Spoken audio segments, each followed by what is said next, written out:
Good afternoon, and thank you for the opportunity to speak today. My name is Ayanawoj Joseph, and I am a graduate student in public health at Eastern Washington University. I also work in healthcare administration, where I see firsthand how gaps in access to healthcare affect individuals and families.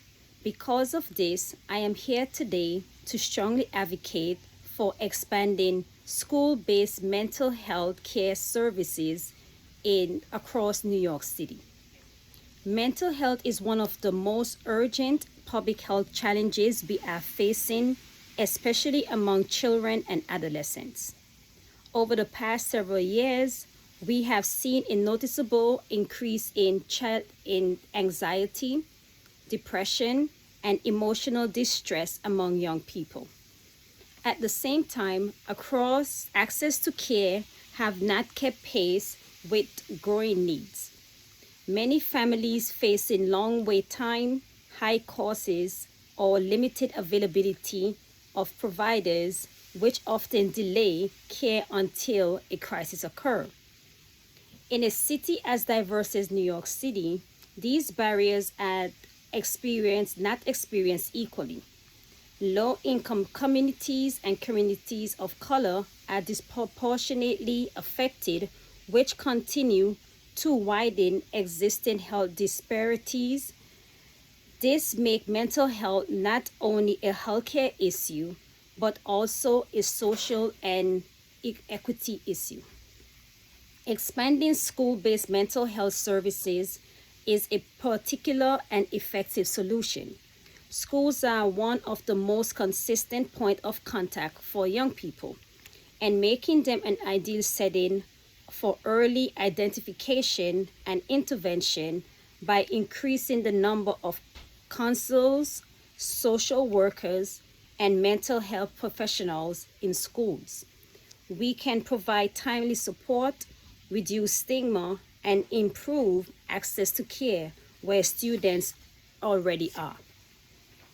There are several key stakeholders involved in these policies. First and most importantly are the students whose mental health and academic success are directly impacted.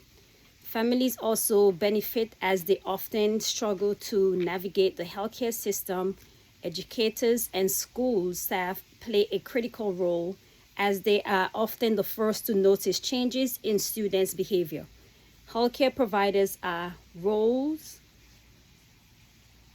Wait, Healthcare providers are essential for delivering care, while policymakers are responsible for funding, implementation, and oversight. The intended outcome of this policy are significant.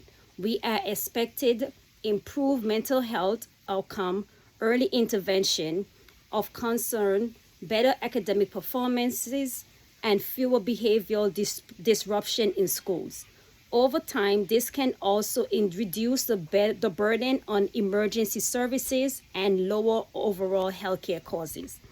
However, it is equally important to consider unintended outcome. Expanding services without sufficient funding or workplace support could lead to burnout among providers and reduce quality of care. There may also be challenges with coordination between schools and external healthcare system, as well as concerns about maintaining students' privacy. Addressing these challenges requires thoughtful planning, sustainable funding, and strong collaboration across systems. Based on this, I strongly recommend continue and increase investment in school-based mental health services across New York City.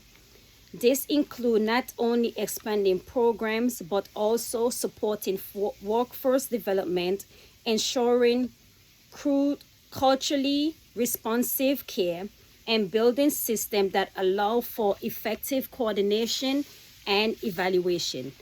From both my academic training and my experience working in healthcare administration, I have seen how early access to care can change outcome. which individuals receive support early, it prevents more serious complication and later improve overall quality of life. In closing, expanding school-based mental health services is just a policy option. It is a necessary public health investment. It addresses immediate needs, reduce long-term costs, and promote healthy equity across community. I urge you to support policies that prioritize early intervention and accessible mental health care for all students in New York City. Thank you for your time and consideration.